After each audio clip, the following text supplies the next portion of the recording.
আসসালামু আলাইকুম বন্ধুরা, আশা করি আপনারা সকলেই ভালো আছেন। বন্ধুরা, আজকের ভিডিওতে আমি আপনাদেরকে বলবো শয়তান এবং একজন মুমিন ব্যক্তির একটি বিস্ময়কর ঘটনা, যা শুনলে আপনাদের মন ছুঁয়ে যাবে ইনশাআল্লাহ। তাই পুরো ভিডিওটি শেষ পর্যন্ত দেখার অনুরোধ রইল। বন্ধুরা, আল্লাহ তাআলা সবসময় মুমিন বান্দাদেরকে শয়তানের হাত থেকে রক্ষা করে থাকে, আর প্রকৃত মুমিন কখনো শয়তানের ধোঁকায় পড়ে না। যদিও শয়তানের ধোঁকায় পড়ে সে অন্যায় করে, তারপর তওবা করে আবারও আল্লাহর রাস্তায় মুমিন বান্দা ফিরে আসে। বন্ধুরা, কথিত আছে এক গ্রামে একজন আল্লাহওয়ালা বুজুর্গ ব্যক্তি বসবাস করত। তিনি ছিলেন আল্লাহর ওলি।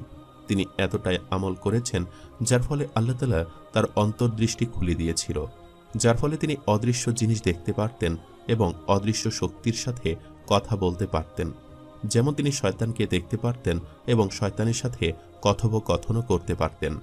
সে আল্লাহওয়ালা বুজুর্গ ব্যক্তিটি একটি গ্রামে বসবাস করত এবং সেই গ্রামের মানুষদেরকে তিনি ইসলাম সম্পর্কে ধারণা দিত এবং তার কাছে গ্রামের মানুষ নানান সমস্যার সমাধানের জন্য যেত। আল্লাহওয়ালা বুজুর্গ ব্যক্তিটি খুবই ভালো ছিল, কারণ গ্রামের সকলের সাথে সে খুব সুন্দর আচরণ করত। এর পাশাপাশি তার মূল কাজ ছিল একটাই, যে সে সর্বদা সালাত আদায় করত এবং তসবিহ পাঠের মধ্যেই থাকত। গ্রামের কারো অসুখ বিসুখ হলে আল্লাহওয়ালা বুজুর্গ ব্যক্তিটি সে অসুস্থ ব্যক্তির কাছে যেত এবং তাকে ঝাড়ফুঁক করার মাধ্যমে সারিয়ে তুলত। আর এখানে মূল শক্তি ছিল আল্লাহর রহমত। আল্লাহওয়ালা বুজুর্গ ব্যক্তিটি সবসময় চাইত যে গ্রামের সকলে যেন আল্লাহর পথেই থাকে। তিনি সবসময় গ্রামের মানুষদের জন্য দোয়া করে যেতেন। একদিন সেই আল্লাহওয়ালা ব্যক্তিটি তাহাজ্জুদের নামাজ পড়ার উদ্দেশ্যে মসজিদের দিকে রওনা হলো, কারণ তিনি সর্বদাই 5 ওয়াক্ত সালাত আদায় করতেন। তিনি ফজরের নামাজ পড়ার পূর্বে তাহাজ্জুদ আদায় করতেন, আর তিনি তাহাজ্জুদ নামাজ ঘরে আদায় করতেন না, বরং গ্রামের নিকটস্থ একটি মসজিদ আছে, সেখানে তিনি প্রত্যেক দিন তাহাজ্জুদ নামাজ আদায় করে তারপর ফজরের আজান হলে ফজরের নামাজ সম্পূর্ণ করতেন। তাহাজ্জুদ নামাজ পড়ার উদ্দেশ্যে যখন তিনি বাড়ি থেকে বের হন এবং মসজিদের কাছে গেল, তখন তিনি দেখতে পেলেন যে শয়তান সেখানে দাঁড়িয়ে আছে, কারণ আল্লাহ তাআলা তাকে অদৃশ্য শক্তি দিয়েছিল। তিনি এতটাই আমল করেছেন, এতটাই ইবাদত করেছেন, যার ফলে আল্লাহ তার অন্তর্দৃষ্টি খুলে দিয়েছিল। এর কারণে তিনি শয়তানকে স্পষ্ট দেখতে পাচ্ছিলেন। তিনি দেখলেন যে শয়তান কেন যেন পেরেশান হয়ে আছে। শয়তানের চেহারাটা খুবই বিধ্বস্ত লাগছে। সাধারণত শয়তান বিধ্বস্ত থাকে না, সে সবসময় চায় মুমিনদেরকে কিভাবে ধোঁকা দেওয়া যায়, মানুষদেরকে কিভাবে সৎ পথ থেকে অসৎ পথে নিয়ে আসা যায়। তাই সন্তানকে বিচলিত দেখে সে শয়তানের কাছে গেল।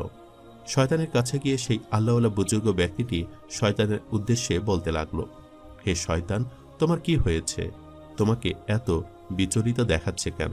আর তুমি মসজিদের বাহিরে এত পায়চারি করে যাচ্ছ কেন? তুমি কি কোনো বিষয় নিয়ে বিচলিত আছো? সাধারণত তুমি বিচলিত থাকো না। তুমি সবসময় চেষ্টা করো কিভাবে মুমিনদেরকে পথভ্রষ্ট করা যায়। তুমি সবসময় চেষ্টা করো মানুষকে সৎপথে অসৎ পথে নিয়ে আসতে। তাহলে আজ তোমাকে এমন দেখাচ্ছে কেন? তুমি কি কোনো কারণে চিন্তিত? তুমি কি কোনো কারণে কষ্ট পাচ্ছ? তখন শয়তান সে আল্লাহওয়ালা ব্যক্তির উদ্দেশ্যে বলতে লাগলো, তুমি যে প্রত্যেকদিন এখানে তাহাজ্জুদ নামাজ পড়তে আসো, আমি সেটা জানি, আর তাই তোমাকে আজ আমার সমস্যার কথা উল্লেখ করছি। মসজিদের ভেতরে একজন যুবক রয়েছে এবং আমি তাকে ধোঁকা দেওয়ার জন্য মসজিদের ভেতরে প্রবেশ করতে চাচ্ছি, কিন্তু কেন যেন আমি মসজিদের ভেতরে প্রবেশ করতেই পারছি না। আমি যখনই তার কাছে যাচ্ছি তখনই যেন আমার শরীর আগুন ধরে উঠছে। আমি তাকে স্পর্শ করতে পারছি না, তাকে পথভ্রষ্ট করতে পারছি না, তাকে ধোঁকা দিতে পারছি না। এজন্য আমি বিচলিত। আমি তো অনেক মুমিনকেই পথভ্রষ্ট করেছি, আমি তো অনেক মুমিনকেই সৎ পথ থেকে অসৎ পথে নিয়ে এসেছি, তবে এই যুবককে কেন আমি ধোঁকা দিতে পারছি না, আমি সেটাই বুঝতে পারছি না। তুমি কি দয়া করে মসজিদের ভেতরে যাবে এবং গিয়ে বলবে সে যুবক কি এমন আমল করে যার ফলে আমি তার কাছে ঘেঁষতেই পারছি না? তখন আল্লাহওয়ালা একজন ব্যক্তিটি মনে মনে ভাবতে লাগলো, এই মসজিদের ভেতর নিশ্চয়ই এমন কোনো যুবক আছে যার আমল অনেকটা শক্ত, যার ফলে শয়তান তাকে ধোঁকা দিতে পারছে না। তাই বুজুর্গ ব্যক্তিটি ঠিক করল মসজিদের ভেতর প্রবেশ করবে এবং সে যুবকের সাথে সাক্ষাৎ করে সকল বিষয় সম্পর্কে জানবে। সে কি আমল করে সে সম্পর্কেও জানবে। তখন আল্লাহওয়ালা বুজুর্গ ব্যক্তি শয়তানের উদ্দেশ্যে বলতে লাগলো, বেশ, তুমি বাহিরে অপেক্ষা করো, আমি ভেতর থেকে জেনে আসছি সেই যুবকটি কি এমন আমল করে যার ফলে তুমি তাকে ধোঁকা দিতে পারছো না। অতঃপর আল্লাহওয়ালা বুজুর্গ ব্যক্তিটি মসজিদের ভেতর প্রবেশ করল এবং দেখল যে সে যুবকটি নামাজরত অবস্থায় আছে এবং যখন তার নামাজ সম্পন্ন হলো তখন আল্লাহওয়ালা বুজুর্গ ব্যক্তিকে যুবকটির পাশে গিয়ে দাঁড়ালো এবং আল্লাহওয়ালা বুজুর্গ ব্যক্তিটি যুবকটির উদ্দেশ্যে বলতে লাগলো, তোমাকে তো আমি আগে কখনো এই মসজিদে তাহাজ্জুদ আদায় করতে দেখিনি, কারণ প্রত্যেক দিন আমি এখানে সর্বপ্রথম তাহাজ্জুদ সালাত আদায় করতে আসি এবং আজান দিয়ে নামাজ শুরু করি। তুমি কে, কোথা থেকে এসেছ? তখন যুবক আল্লাহওয়ালার উদ্দেশ্যে বলতে লাগলো, হে আল্লাহর ওলি, আমি পাশের গ্রামেই থাকি, একটি কাজের উদ্দেশ্যে আমি এই গ্রামে এসেছি এবং আমি তাহাজ্জুদ সালাত আদায় করছি। প্রত্যেক দিন তাহাজ্জুদ সালাত আদায় করা আমার অভ্যাস। তখন আল্লাহওয়ালা বুজুর্গ ব্যক্তিটি যুবকটির এই কথা শুনে খুবই খুশি হলো এবং তার উদ্দেশ্যে বলতে লাগলো, তোমাকে আমি একটি কথা বলি, তুমি যখন নামাজ আদায় করছিলে তখন শয়তান বাহিরে থেকে বারবার চেষ্টা করছিল তোমাকে ধোঁকা দিতে, কিন্তু সে কিছুতেই তোমার কাছে ঘেঁষতে পারছে না। আসলে আল্লাহ তাআলা আমার অন্তর্দৃষ্টি খুলে দিয়েছে। আমি জানতে চাই তুমি কি এমন আমল করো যার ফলে শয়তান তোমার কাছে ঘেঁষতেই পারছে না। তখন ওই যুবকটি আল্লাহওয়ালা বুজুর্গ ব্যক্তির উদ্দেশ্যে বলতে লাগলো, হে আল্লাহর ওলি, আমি জানি না শয়তান কেন আমার কাছে ঘেঁষতে পারছে না, তবে আমি নফল রোজা রাখি এবং এটা আমার কর্তব্য। আমি সপ্তাহে 2 দিন নফল রোজা রেখে থাকি, আর আজও আমি নফল রোজার জন্য সেহরি করে এখানে তাহাজ্জুদ নামাজ আদায় করতে এসেছি, অর্থাৎ আমি এখন রোজা মুখে দাঁড়িয়ে আছি। হয়তোবা এই রোজা রাখার কারণে শয়তান আমার কাছে ঘেঁষতে পারছে না, কারণ আল্লাহ তাআলা তো রোজাদারের হেফাজত নিজেই করে থাকেন এবং নিজের হাতে রোজাদারের পুরস্কার দিয়ে থাকেন। তখন আল্লাহওয়ালা বুজুর্গ ব্যক্তি বুঝতে পেরেছে যে কেন শয়তান ওই ব্যক্তিটির কাছে আসতে পারছে না। অতঃপর আল্লাহওয়ালা বুজুর্গ ব্যক্তিটি সেই যুবকটিকে দোয়া করে সে মসজিদ থেকে বেরিয়ে গেল এবং শয়তানের কাছে গিয়ে তার উদ্দেশ্যে বলতে লাগলো, এই শয়তান ওই যুবকটি নফল রোজা রেখেছে যার ফলে তুই তার কাছে ঘেঁষতে পারছিস না। সে খুবই ইমানদার একজন যুবক এবং রোজা রাখার কারণে আল্লাহ হেফাজত করেছে। তখন শয়তান আল্লাহওয়ালা বুজুর্গ ব্যক্তির উদ্দেশ্যে বলতে লাগলো, হে আল্লাহর ওলি, তুমি ঠিকই ধরেছ। এই কারণে তার কাছে গেলে আমার শরীরে যেন আগুন ধরে ওঠে, কারণ তার মুখ থেকে যে নিঃশ্বাস বের হয় সেটা থেকেই আমার শরীরে আগুন চলে যায়, কারণ আল্লাহ তাআলা রোজাদারের মুখে নিঃশ্বাসের মধ্যেই সুগন্ধি মাখিয়ে দেয়, আর শয়তানদের জন্য সে সুগন্ধি হয়ে ওঠে আগুনের কারণ। বুখারী শরীফে বর্ণিত হাদিসে হযরত আবু হুরায়রা রাদিয়াল্লাহু তাআলা আনহু বলেন, হযরত মুহাম্মদ সাল্লাল্লাহু আলাইহি ওয়াসাল্লাম ইরশাদ করেন, যে ব্যক্তি ঈমানের সঙ্গে সওয়াবের আশায় রমজানে রোজা রাখবে তার অতীতের গুনাহগুলো মাফ করে দেওয়া হবে। হযরত আব্দুল্লাহ ইবনে ওমর রাদিয়াল্লাহু তাআলা আনহু বর্ণনা করেন, রাসূল পাক সাল্লাল্লাহু আলাইহি ওয়াসাল্লাম ইরশাদ করেন, সিয়াম এবং কোরআন হাসরের ময়দানে বান্দাবান্দির জন্য সুপারিশ করবে এবং আল্লাহ তাআলা তাদের উভয়ের সুপারিশ কবুল করবেন। হযরত আবু হুরায়রা রাদিয়াল্লাহু তাআলা আনহু আরও বর্ণনা করেন, রাসূল পাক সাল্লাল্লাহু আলাইহি ওয়াসাল্লাম বর্ণনা করেন, প্রত্যেক বস্তুর যাকাত রয়েছে, তেমনি শরীরেরও যাকাত আছে, আর শরীরের যাকাত হচ্ছে রোজা পালন করা। অর্থাৎ যাকাত দানে যেভাবে মালের পবিত্রতা অর্জন হয়, তেমনি রোজা পালনের মাধ্যমে শরীর পবিত্র হয়, গুনাহমুক্ত হয়। হযরত আবু হুরায়রা রাদিয়াল্লাহু তাআলা আনহু হতে বর্ণিত, রাসূল পাক সাল্লাল্লাহু আলাইহি ওয়াসাল্লাম ইরশাদ করেন, মানুষের প্রত্যেক আমলের সওয়াব 10 গুণ হতে 700 গুণ পর্যন্ত বৃদ্ধি করা হয়। হাদিসে কুদসিতে আছে, আল্লাহ তাআলা বলেন, রোজা এ নিয়মের ব্যতিক্রম, কেননা তা বিশেষভাবে আমার জন্য আমি স্বয়ং তার প্রতিদান দেব। বান্দা তার পানাহার ও কামনা বাসনাকে আমার সন্তুষ্টির জন্য ত্যাগ করেছে। রোজা রেখে সর্বপ্রকার গুনাহ বর্জনের অঙ্গীকার করতে হবে। রোজার মাসের শুরুতে আল্লাহ তাআলা জাহান্নামের দরজা বন্ধ করে দেন, জান্নাতের দরজা খুলে দেন এবং শয়তানকে শিকলবদ্ধ করে রাখেন। তাই শয়তানের কুমন্ত্রণা থেকে বেঁচে থাকা সহজ হয়, নেক কাজে অগ্রগামী হতে পারে। আল্লাহ তাআলা পবিত্র কালামের অনেক জায়গায় শয়তানকে মানুষের প্রকাশ্য শত্রু বলে আখ্যায়িত করেছেন। তিনি আরও বলেন, শয়তান তোমাদের শত্রু, তাকে শত্রু হিসেবেই গ্রহণ করো।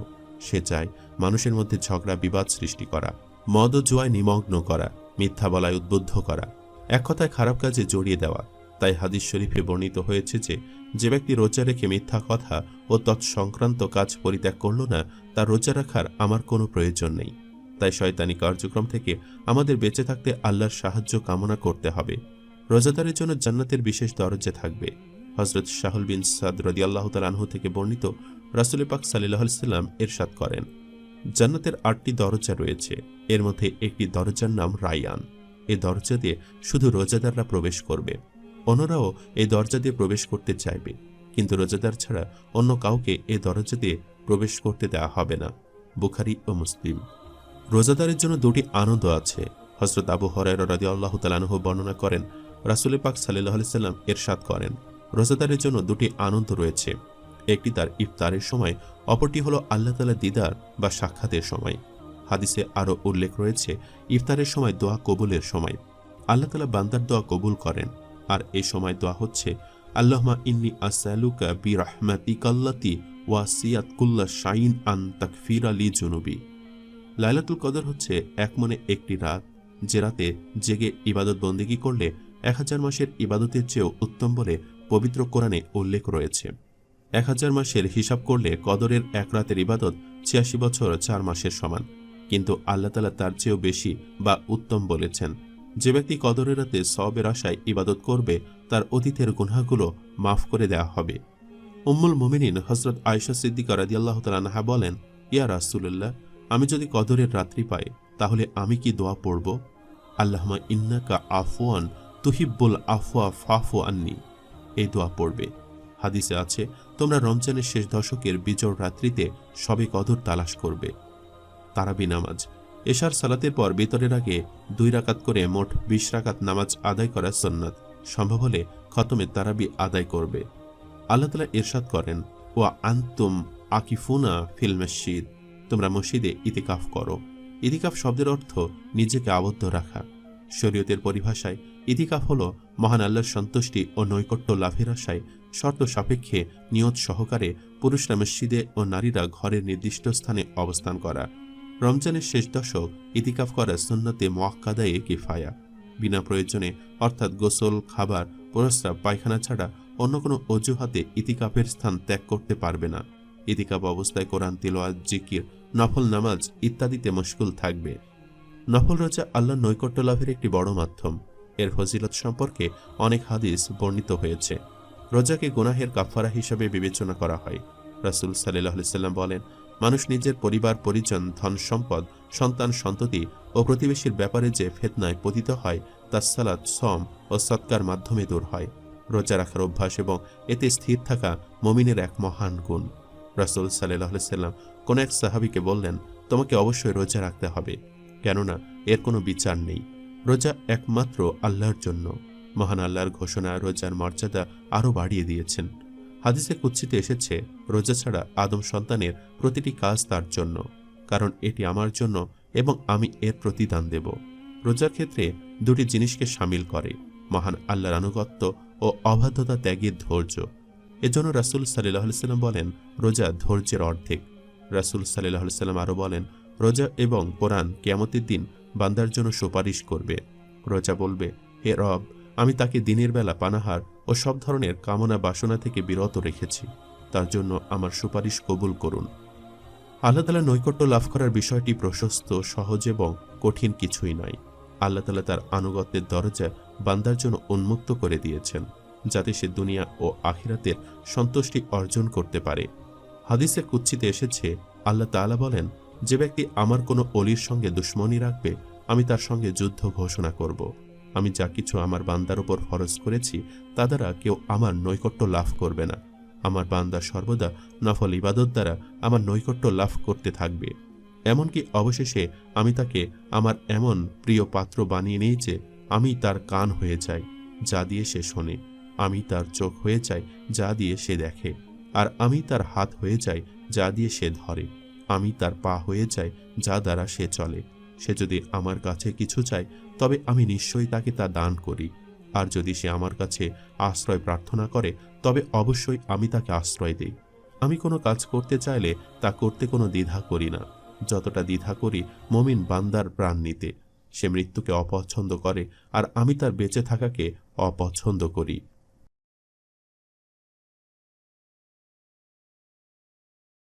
আল্লাহ তাআলা হযরত মুসা আলাইহিস সালামকে শাম ও সিরিয়া রাজ্য দান করার আশ্বাস দিয়েছিলেন।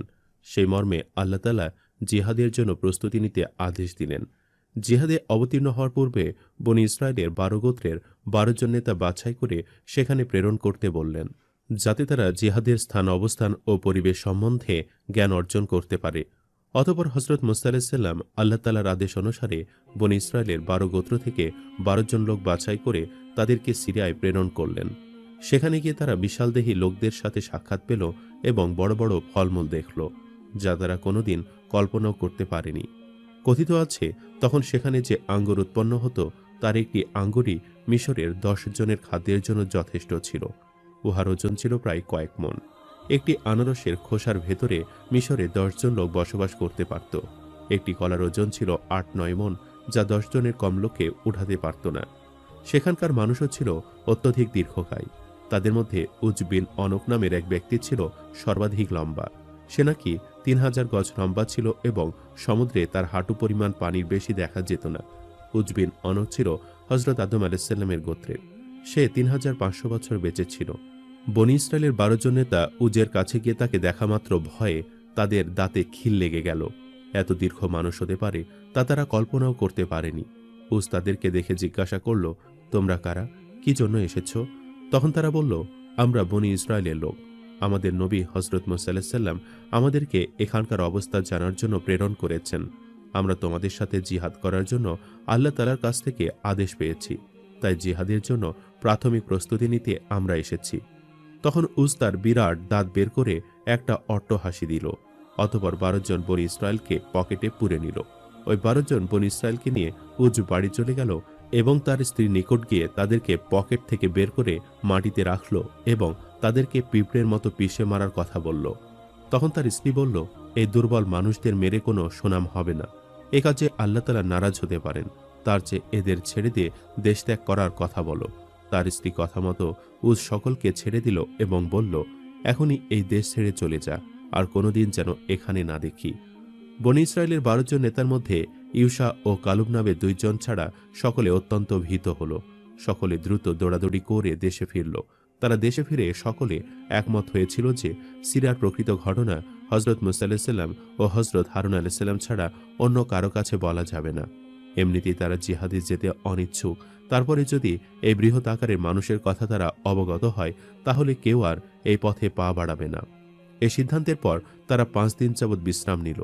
তারপরে হজরত মুসা আলাইহিস সালামের নিকট সমস্ত ঘটনা বলল। হজরত মুসা আলাইহিস সালাম ঘটনা শুনে বিস্মিত হলেন। তবুও আল্লাহ তাআলার নির্দেশ তাকে অবশ্যই কার্যকরী করতে হবে, তাই তিনি সকল বনি ইসরায়েলকে সিরিয়া যাত্রার নির্দেশ দিলেন। হজরত মুসা আলাইহিস সালামের কথা অগ্রাহ্য করার ক্ষমতা কারণেই তাই তারা প্রস্তুত হয়ে রওনা করল। বনি ইসরায়েলের 12টি গোত্রের প্রায় 6 লক্ষ লোক সিরিয়ার উদ্দেশ্যে যাত্রা করল। এর মধ্যে সিরিয়ার সফরকারী 12 জন নেতার মধ্যে 2 জন নেতা ইউশা ও কালুব ছাড়া বাকি 10 জন নিজ নিজ ওয়াদা ভঙ্গ করে গোত্রের নিকট সিরিয়ার বিপদের খবর জানিয়ে দিল। তখন বনি ইসরায়েলের প্রায় সকল মানুষের মনে ভীষণ ভীতির সৃষ্টি হল। ফলে তারা নবীর সাথে সিরিয়া যেতে অস্বীকার করল। হজরত মুসা আলাইহিস সালাম এই খবর জানতে পেরে তাদের বারবার আল্লাহ তাআলার বিজয়ের অঙ্গীকার শোনাতে লাগলেন। বিশেষ করে ইউশা ও কালুব সর্বদা ঘুরে ঘুরে মানুষকে অভয় দিতে লাগলেন।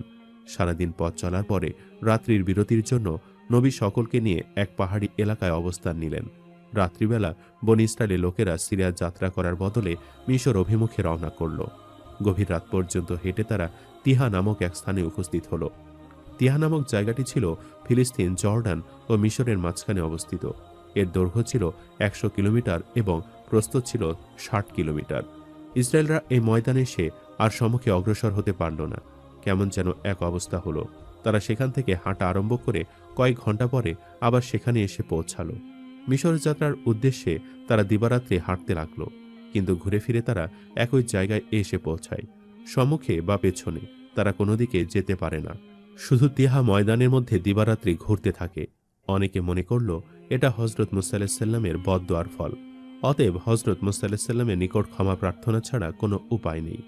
হজরত মুসা আলাইহিস সালাম বনী ইসরায়েলদেরকে বাধা প্রদান করে কোনোভাবে জিহাদের জন্য সিরিয়া যাত্রায় রাজি করাতে পারলেন না। অবশেষে তিনি হজরত হারুন আলাইহিস সালাম, ইউশা ও কালুবকে নিয়ে সিরিয়া যাত্রা করলেন। বাকি সমস্ত লোকেরা মিশর ফিরে যাওয়ার উদ্দেশ্যে তিহা ময়দানে উপস্থিত হল। হজরত মুসা আলাইহিস সালাম সিরিয়ায় পৌঁছে প্রথমে উজ বিন অনকের নিকট গেলেন এবং তাকে বললেন, আমি আল্লাহর নবী মুসা, আমি তোমাকে দ্বীনের দাওয়াত দিতে এসেছি। তুমি এখন কালিমা পাঠ করে আল্লাহর উপর ঈমান আনো, অন্যথায় আমি তোমার সাথে জিহাদ করব। উজ হজরত মুসা আলাইহিস সালামের কথা শুনে বলল, তুমি সে নবী যে ফেরাউনকে নীল নদে ডুবিয়ে মেরেছ? তবে আমাকে মারা এত সহজ নয়। তুমি তোমার আল্লাহকে নিয়ে দেশে যাও, আমাকে বিরক্ত করো না। বেশি বাড়াবাড়ি করলে পাহাড় চাপা দিয়ে পিষে মেরে দেব। হজরত মুসা আলাইহিস সালাম উজের কথা শুনে নিজ হাতে লাঠির ওপর ভর করে লাফ দিয়ে উঠে লাঠি ঘুরিয়ে তাকে আঘাত করলেন। এই আঘাতটি মাটি থেকে 120 গজ উপরে লাগে এবং উজের হাঁটুতে গিয়ে পড়ে। উজ্জে এই আঘাতে ভীষণ যন্ত্রণা বোধ করে এবং অধিক ক্রোধান্বিত হয়ে পার্বত্য এলাকার দিকে দৌড় দেয়। অল্পক্ষণের মধ্যে সে বিশাল পর্বত উপড়িয়ে মাথায় তুলে হজরত মুসা আলাইহিস সালামের দিকে ফিরে আসতে থাকে। পথিমধ্যে আসমান থেকে দুটো বড় পাখি এসে উজ্জের মাথার ওপরের পর্বতের চূড়ার উপর ঠোকর দিয়ে ছিদ্র করতে থাকে। পাখিদের বিরাট বিরাট ঠোঁট দ্বারা ক্রমাগত আঘাতের পর আঘাত করতে থাকায় একটু পরে বিরাট এক গর্ত হয়ে উজ্জের মাথা পর্যন্ত এসে যায়। গর্তটি মাথার অতি নিকটবর্তী হতেই হঠাৎ একটি শব্দ করে পাহাড়টি তার মাথায় পড়ে যায়। তার কাঁধে এসে পাহাড়টি ঠেকে পড়ায় উজ্জের মাথা, চোখ, মুখ সবই পর্বতের মধ্যে চলে যায়। এখন সে আর কিছুই দেখতে পায় না। এখন সে পর্বতটি মাথার উপর দিয়ে উঠিয়ে ফেলে দেওয়ার জন্য প্রাণপণ চেষ্টা করল, কিন্তু পর্বতটি এমনভাবে আটকে গেল যে বহু চেষ্টা করেও সে পর্বতটি উঠাতে পারল না। তখন সে মনে মনে ভাবল, এটিকে আর এক পাহাড়ের সাথে আঘাত দিয়ে চুরমার করে ফেলতে হবে।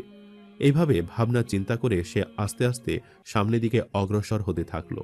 হঠাৎ একটি নদীর ভাঙ্গন পাড়ে পা দিতে সে হুমড়ি খেয়ে নদীতে পড়ে গেল।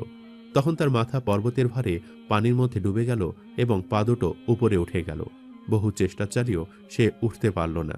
প্রায় 2 ঘন্টার পর সে ওখানে ছটফট করে অবশেষে মৃত্যুবরণ করল। বহু দূরে বসে হজরত মুসা আলাইহিস সালাম, হজরত হারুন আলাইহিস সালাম, কালুত ও ইউসা উজের এই অন্তিম অবস্থা দেখে আল্লাহর দরবারে শুকরিয়া আদায় করলেন। অতঃপর তারা সামনের দিকে আর অগ্রসর না হয়ে বনি ইসরায়েলদের নিকট চলে আসলেন। বনি ইসরায়েলদের নিকট এসে দেখলেন তারা তিয়া ময়দান প্রদক্ষিণ করে চলেছে। কেউ এই ময়দানের বাহিরে যেতে পারছে না। হজরত মুসা আলাইহিস সালাম তাদেরকে বললেন, তোমরা দানবাকৃতির যে উজের ভয়ে মিশর ফিরে যাচ্ছিলে, সে উজ মৃত্যুবরণ করেছে। এখন আর তোমাদের ভয় নেই, এখন আমার সাথে সিরিয়া চলো। কিন্তু বনি ইসরায়েলরা রাজি হলো না। তারা বলল, আমরা দুঃখ কষ্ট ভোগ করলেও সিরিয়া যাব না। যদি আমাদের মৃত্যুবরণ করতে হয় তাতেও আমরা সম্মত আছি, কিন্তু সিরিয়া যেতে রাজি নই। হজরত মুসা আলাইহিস সালাম তখন আর কি করবেন? নিরুপায় হয়ে বনি ইসরায়েলদের মায়ায় তিনিও সেখানে থেকে গেলেন। তিয়া ময়দানটি ছিল একটি মরুভূমি, যেখানে কোনো গাছপালা বা খাদ্য কিছুই ছিল না। এক প্রান্তে ছিল কাটা গাছের জঙ্গল, সেখানে কোনো খাদ্য বা পশু ছিল না। বনি ইসরায়েলদের মজুত করা খাদ্য শেষ হয়ে গেলে তারা হজরত মুসা আলাইহিস সালামের নিকট গিয়ে বলল, হে নবী, আমরা আপনাকে সত্য নবী বলে বিশ্বাস করি এবং আল্লাহ তাআলার উপর আমাদের ঈমান অটুট আছে। আমরা আপনার অনগত। আমরা এই জিহাদের হুকুম ব্যতীত আর সকল হুকুম পালন করতে সম্মত আছি। আমরা সকলে আপনার আত্মীয় স্বজন ও বংশীয় লোক। এখন আমরা খাদ্যের অভাবে মৃত্যুবরণ করব, আর আপনি তা নীরবে সহ্য করবেন? আপনি আমাদের খাদ্যের জন্য আল্লাহর দরবারে দোয়া করুন। অতঃপর হজরত মুসা আলাইহিস সালাম বনি ইসরায়েলদের কথা উপেক্ষা করতে পারলেন না। তিনি তাদের মহব্বতে আল্লাহর দরবারে প্রার্থনা করলেন এবং খাদ্যের ব্যবস্থা চাইলেন। আল্লাহ তাআলা নবীর দোয়ার জবাবে বললেন, হে নবী, তুমি তোমার অবাধ্য কওমের জন্য যে বদদোয়া করেছিলে আল্লাহ তা কবুল করেছেন। এখন তাদের জন্য দোয়া করছো, এটা আল্লাহ কবুল করবেন না। তোমার বংশের লোকেরা এই তিয়া ময়দানে 40 বছর কাটাবে, এটাই তাদের শাস্তি হিসেবে মঞ্জুর করা হয়েছে। হ্যাঁ, তাদের আহারের ব্যবস্থা করে দেওয়া হবে। তাদের জন্য মান্না ও সালোয়া নামের 2 রকমের খাবারের ব্যবস্থা করে দিচ্ছি। এই অবস্থায় বনি ইসরায়েলরা তিয়া ময়দান থেকে বের হওয়ার চেষ্টা অব্যাহত রাখল, কিন্তু কারো পক্ষে তা সম্ভব হলো না। সারাদিন সারা রাত হাঁটার পরেও তারা আগের জায়গাতেই ফিরে আসত। হজরত মুসা আলাইহিস সালাম আল্লাহ তাআলার আদেশক্রমে বনি ইসরায়েলদের নিয়ে জিহাদের উদ্দেশ্যে সিরিয়া যাত্রা করেছিলেন। তাই নবীর পক্ষে আল্লাহর আদেশের বিরুদ্ধে গিয়ে মিশর যাত্রার পক্ষে রায় দেওয়া বা বনি ইসরায়েলদেরকে মিশরের পথ দেখানো কোনো ক্রমে সম্ভব ছিল না। সুতরাং বনি ইসরায়েলদের রক্ষার জন্য সিরিয়া যাওয়া ছাড়া তার কোনো উপায় ছিল না। আর সিরিয়া যাত্রার বিষয়ে বনি ইসরায়েল দল আদৌ সম্মত ছিল না। এ অবস্থায় বনি ইসরায়েলদের সঙ্গে হজরত মুসা আলাইহিস সালাম ও হজরত হারুন আলাইহিস সালামকে নিয়ে তিয়া ময়দানে বসবাস করতে হলো। যদিও কয়েক বছর কষ্ট করে বনি ইসরায়েলরা অতিষ্ঠ হয়ে গেল, তখন তারা হজরত মুসা আলাইহিস সালামের নিকট সিরিয়া যাত্রার ওয়াদা করল। কিন্তু এই সময় হজরত মুসা আলাইহিস সালাম আল্লাহ তাআলার অনুমতি প্রার্থনা করলে আল্লাহ তাআলা তাদের সিরিয়া যাওয়ার অনুমতি দিলেন না। বরং আল্লাহ তাআলা নবীকে জানিয়ে দিলেন যে তিয়া ময়দানে তাদেরকে এভাবে 40 বছর শাস্তি ভোগ করতে হবে। তারপর তারা মুক্তি পাবে এবং সিরিয়া বিজয় করবে। যখন বনি ইসরায়েল জাতি খাদ্যভাবে অস্থির হয়ে পড়ে, তখন তারা হজরত মুসা আলাইহিস সালামকে আল্লাহর দরবারে দোয়া করে খাদ্যের ব্যবস্থা করতে অনুরোধ করে। হজরত মুসা আলাইহিস সালাম তাদের জন্য আল্লাহর কাছে দোয়া করলে আল্লাহ তাদের জন্য মান্না ও সালোয়া নামক আসমানি খাদ্যের ব্যবস্থা করেন। তবে শর্ত ছিল যে তারা এই খাবার সংগ্রহ করে রাখতে পারবে না। হজরত মুসা আলাইহিস সালাম বিষয়টি নিয়ে আল্লাহর কাছে আরজ করলে আল্লাহ তাআলা তাদের এই দাবি প্রত্যাখ্যান করে বলেন যে এটি তাদের জন্য শাস্তি হিসাবে বরাদ্দ করা হয়েছে এবং তাদের রুচি পরিবর্তনের কোনো ব্যবস্থা করা হবে না। তবে তারা যদি রুচি পরিবর্তনের জন্য বিভিন্ন খাবারের দাবি করে তবে তাদের পার্শ্ববর্তী শহরে যেতে বলা হয়, কিন্তু তাদের জন্য বছরের মধ্যে কোনো শহরে যাওয়ার ক্ষমতা ছিল না। এভাবে ৩০ বছর অতিক্রম করার পর হজরত মুসা আলাইহিস সালাম ইন্তেকাল করেন। যেদিন তাদের নির্বাসিত জীবনের ৪০ বছর পূর্ণ হল, সেদিন তারা তিয়া নামক ময়দান থেকে বের হওয়ার পথ খুঁজে পেল। ৪০ বছর পর একদিনও তাদের আর সেখানে অবস্থান করতে হয়নি। তারা সেখান থেকে বের হয়ে নিজেদের দেশ মিশরে চলে যায়। তাদের একটি দলকে তালুত ও ইউসা আলাইহিস সালামের সাথে সিরিয়া বিজয়ের জন্য প্রেরণ করা হয়। তালুত ও ইউসা উভয়ে আল্লাহর পক্ষ থেকে নবাত লাভ করেন। তারা হজরত মুসা আলাইহিস সালামের কাঙ্ক্ষিত আশা সিরিয়া বিজয়কে বাস্তবায়িত করেন, যা ৪০ বছর পূর্বে বনী ইসরায়েলদের নাফরমানির জন্য সম্ভব হয়নি। হজরত ইউসা আলাইহিস সালাম ছিলেন হজরত ইউসুফ আলাইহিস সালামের বংশধর। হজরত ইউসা আলাইহিস সালাম পরে তালুত আলাইহিস সালাম নবাত লাভ করেন, যিনি ছিলেন ইয়াহুদা বিন ইয়াকুব আলাইহিস সালামের বংশধর।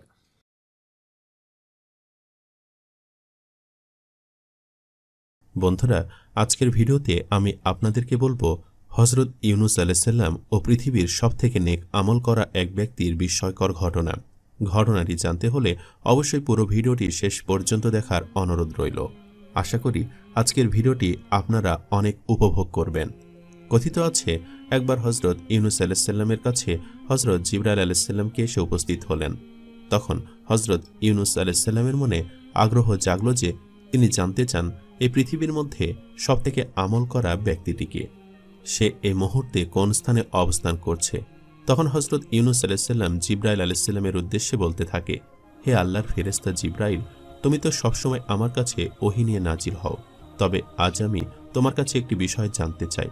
আচ্ছা, এই পৃথিবীতে কি এমন কোনো বান্দা আছে যে সর্বোচ্চ ইবাদত করে চলেছে এবং যার আমলের কাছে কারো আমল ঠাঁই পায়নি? এই পৃথিবীতে এমন কি কোনো ব্যক্তি আছে যার আমল পৃথিবীর সব মানুষের থেকে বেশি? তখন জিবরাইল আলাইহিস সালাম ইউনুস আলাইহিস সালামের উদ্দেশ্যে বলতে থাকে, হে আল্লাহর নবী ইউনুস, আল্লাহ তাআলা মানুষকে পাঠিয়েছেন শুধুমাত্র তার ইবাদত করার জন্য। মানুষ পাপ করবে, এমনটাই স্বাভাবিক। এর পাশাপাশি মানুষের উচিত আল্লাহর কাছে তওবা করে নেওয়া। আপনি আমাকে যে প্রশ্নটি করেছেন, আমার মনে হয় সে প্রশ্নের উত্তর আমি জানি। এই পৃথিবীতে সবথেকে বেশি আমল করা ব্যক্তিটিকে হয়তোবা আমি চিনি। আপনি যদি চান তাহলে আমি তার ঠিকানা আপনাকে দিতে পারি। আপনি নিজের চোখে গিয়ে দেখবেন সেখানে কি হচ্ছে এবং কেন তিনি পৃথিবীর সবথেকে বেশি আমল করা ব্যক্তি। হজরত ইউনুস আলাইহিস সালাম তখন জিবরাইল আলাইহিস সালামের উদ্দেশ্যে বলতে থাকে, হে আল্লাহর ফেরেশতা জিবরাইল, আমি অনেক আগ্রহ নিয়ে আছি। আমি সেই ব্যক্তিটিকে দেখতে চাই। সে কি এমন আমল করে যার কারণে সে সবথেকে বেশি আমল করা লোকের মধ্যে অন্তর্ভুক্ত হয়েছে? আমি তাকে দেখতে চাই। তুমি দয়া করে তার কাছে আমাকে নিয়ে চলো, তার ঠিকানা আমাকে দাও। অতঃপর জিবরাইল আলাইহিস সালাম ইউনুস আলাইহিস সালামের উদ্দেশ্যে বলতে লাগলো, হে আল্লাহর নবী, আপনি চিন্তা করবেন না, আগামীকাল আমি আপনাকে সেই ঠিকানা নিয়ে যাব। আপনি প্রস্তুত হয়ে থাকুন। এরপর দিন সকালবেলা হজরত জিবরাইল আলাইহিস সালাম ইউনুস আলাইহিস সালামকে এমন একটি জায়গায় নিয়ে গেল যেখানে একজন অসুস্থ লোক ছিল। জিবরাইল আলাইহিস সালাম ইউনুস আলাইহিস সালামের উদ্দেশ্যে বলতে লাগলো, হে আল্লাহর নবী ইউনুস, আপনি দয়া করে এখানে চুপ করে বসে থাকুন এবং এই অসুস্থ ব্যক্তিটি কি করছে তা আপনি পরিদর্শন করুন। ওই অসুস্থ ব্যক্তির গায়ের শরীর এতটাই পচন হয়ে গিয়েছিল যে দেখে মনে হচ্ছিল তার শরীরটা যেন জ্বলে গেছে। অসুস্থ ব্যক্তিটি সারাক্ষণ বসে বসে আল্লাহর জিকির করছে এবং বলছে, আল্লাহ তুমি সর্বশক্তিমান, তুমি আমার শরীরের যে অবস্থা করেছ তাতে আমার কোনো দুঃখ নেই। আমি তবু তোমার কাছে শুকরিয়া আদায় করি, কারণ তুমি আমার নিঃশ্বাসটুকু এখনো পর্যন্ত রেখেছ।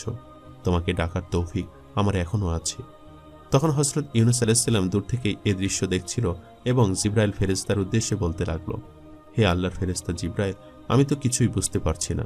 এই অসুস্থ লোকটি কি করে পৃথিবীর সবথেকে আমল করা লোকের মধ্যে অন্তর্ভুক্ত হয়? সে তো একজন অসুস্থ লোক। সে কি এমন আমল করছে যার কারণে তার এত মহান মর্যাদা? বরং পৃথিবীতে সবথেকে বেশি আমল করা ব্যক্তি তো তারাই হবে যারা আল্লাহর ওলি, কামিল কিংবা ইমাম। তার তো কোনো আমলই আমার চোখে পড়ছে না। সে কি করে পৃথিবীর সবথেকে বেশি আমল করা লোকেদের অন্তর্ভুক্ত হতে পারে? তুমি আমাকে বিষয়টা বুঝিয়ে বলো। তখন হজরত জিবরাইল আলাইহিস সালাম ইউনুস আলাইহিস সালামের উদ্দেশ্যে বলতে লাগলো, হে আল্লাহর নবী, আপনি একটু ধৈর্য ধরে আর একটু লক্ষ্য করে দেখুন সেই অসুস্থ ব্যক্তিটি কি করছে। সে ব্যক্তিটি এতটাই অসুস্থ ছিল যে একটু পর আল্লাহর হুকুমে হজরত জিবরাইল আলাইহিস সালাম তার চোখের দৃষ্টিও কেড়ে নিয়েছিল। তখন সেই অসুস্থ ব্যক্তিটি বলতে লাগলো, হে আল্লাহ, তুমি আমার চোখের দৃষ্টি কেড়ে নিয়েছ, এটা তো তোমার ইচ্ছা। আমি সন্তুষ্ট হয়েছি, তুমি আমার চোখের দৃষ্টি কেড়ে নিয়েছ। আমি তাও আমার অবস্থার উপর শুকরিয়া আদায় করি, আলহামদুলিল্লাহ। হে আল্লাহ, যতক্ষণ পর্যন্ত তুমি আমার দেহে আমার রূহটুকু রাখবে, ততক্ষণ পর্যন্ত আমি তোমার কাছে শুকরিয়া আদায় করে যাব। কারণ আল্লাহ, আমি এখনো পর্যন্ত এই জীব দিয়ে তোমাকে ডাকতে পারছি, আর তার জন্য আলহামদুলিল্লাহ। তখন হযরত জিবরাইল আলাইহিস সালাম সেই মুমিন ব্যক্তির কাছে এসে উপস্থিত হলো এবং তার উদ্দেশ্যে বলতে লাগলো, হে জিবরাইল, তুমি চাইলে আমি এক্ষুনি তোমাকে আগের মতো সুস্থ করে দিতে পারি, তোমার গায়ের পচন সারিয়ে দিতে পারি, তোমার চোখের দৃষ্টি ফিরে দিতে পারি, তোমাকে সম্পূর্ণ সুস্থ করে দিতে পারি। তুমি কি চাও আমি তোমাকে সুস্থ করে দেই? তখন অসুস্থ সেই মুমিন ব্যক্তিটি জিবরাইল এর উদ্দেশ্যে বলতে লাগলো, হে আল্লাহর ফেরেশতা জিবরাইল, আপনি আমার এই দুর্দশা দেখে এসেছেন, তার জন্য আমি সন্তুষ্ট। কিন্তু আল্লাহর ইচ্ছাতে আমার এই অবস্থা হয়েছে। আল্লাহ নিশ্চয়ই আমার এই পরিণতির পেছনে আমার জন্য ভালো কিছু পুরস্কার রেখেছেন, আর আমি বিশ্বাস করি আমার মৃত্যুর পর আল্লাহ তাআলা আমাকে সে পুরস্কার দান করবেন, আর সেই পুরস্কার হলো জান্নাত। সুতরাং আমি চাই না আপনি আমাকে সুস্থ করে দিন। আমি যে অবস্থাতে আছি আমি আল্লাহর শুকরিয়া আদায় করে যাব। আমি এখনো আল্লাহর শুকরিয়া আদায় করছি, আলহামদুলিল্লাহ।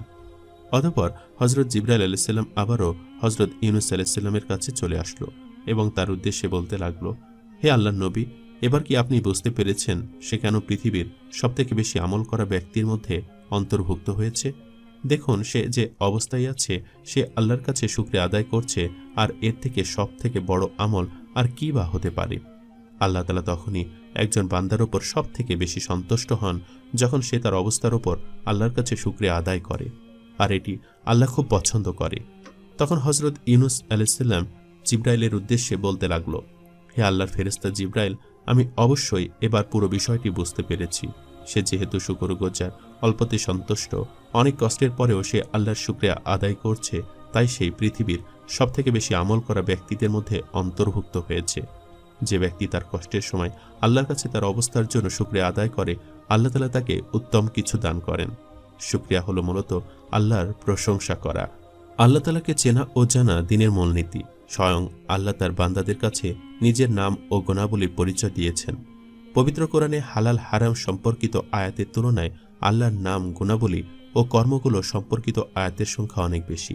আল্লাহর অন্যতম গুণবাচক নাম হচ্ছে আল হামিদ, অর্থ সর্বময় প্রশংসার অধিকারী।